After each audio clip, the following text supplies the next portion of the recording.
Cameraman, can you just come a little close to me? Because I need them to see a hood face, if you don't mind. I wish I can get in your face and say, stop being a punk. Square your shoulders up.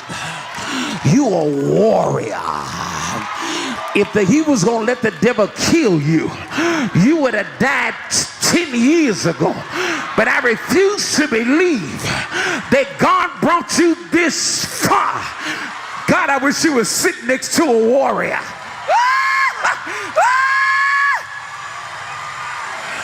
Come on, let's talk. Let's talk.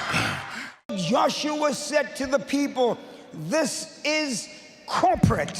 Psalm 67 says, let the people praise thee, O God. Let all the people praise thee.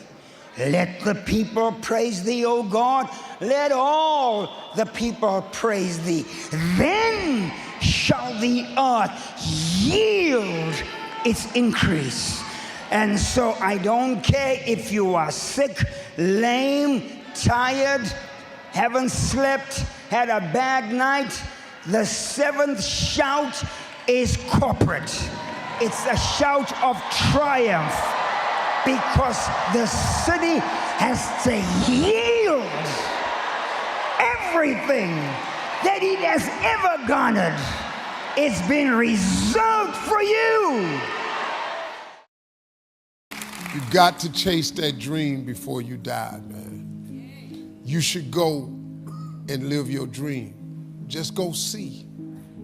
God puts your real life in your imagination. That's where your real life ain't in your present circumstance. Your real life is not in your current situation. Your real life is not in your paycheck. Your real life, he tucks it away in your imagination. Stop talking about your relationship to other people. When you get married, form a two-handed circle. Don't let nobody else in that circle. Because if you let your mama in, she gonna mess it up. Yeah. You can't let your friends in, they gonna mess it up.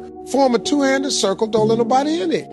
Jesus said it only takes the faith of a mustard seed, and you can hardly see a mustard seed. Have you ever seen one? I've seen a mustard seed. And you almost have to have a microscope to see it. Jesus was using the smallest thing he could think of that the people would understand, and he said, that's all the faith you have to have. Then he taught that your faith would grow. You start out with a little bit of faith. It may be a shaky, wobbly faith.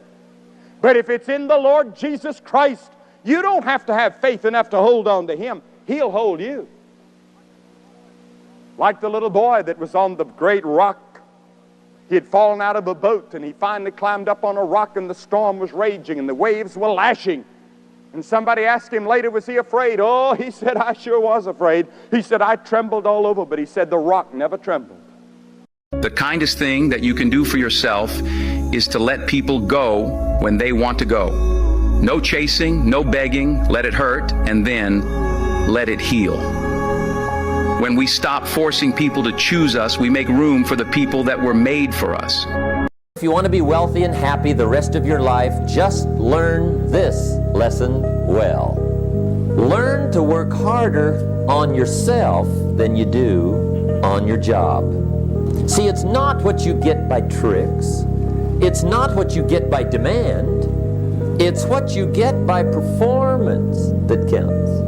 Performance comes from inside, not outside. When you feel yourself moving step by step, each hour, each day, toward achieving something that's important to you, you feel positive and happy most of the time. By the way, do you know what unsuccessful people think about most of the time? They think about what they don't want, the things that make them angry or sad, usually past events that they can't change, and they think about who's to blame for all their problems. So whenever you see people talking and complaining about things that they can't change, things in their life that are their responsibility, and then blaming others for their problems, you know you're dealing with a negative, unhappy person with a very limited future and a very unhappy present. So the way you take control of your mind, like grabbing the wheel of a vehicle, is start to think about what you want and how to get it all day long. Poor people usually spend their money and invest what's left. That's the philosophy of the poor.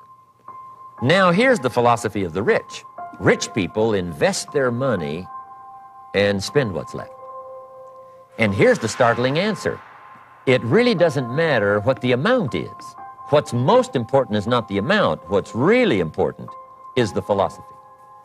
So I would ask you to adopt this philosophy of spending after you have invested. Invest first, then spend. Is there anybody in here that's been through enough suffering in your life that you held on by a thread and you were just holding on by the skin of your teeth and you made it over, and sometimes you felt like giving up, and sometimes you felt like dying, and sometimes you felt like committing suicide, but there was just a little bit of ray of light, just a little bit of light coming into the dark ark that lit it just enough for you to press your way through the storm and the rain. Why would you not go for it? Why would you not take a chance? At one point in time, you got to take a chance on you. When I was a kid, I was wondering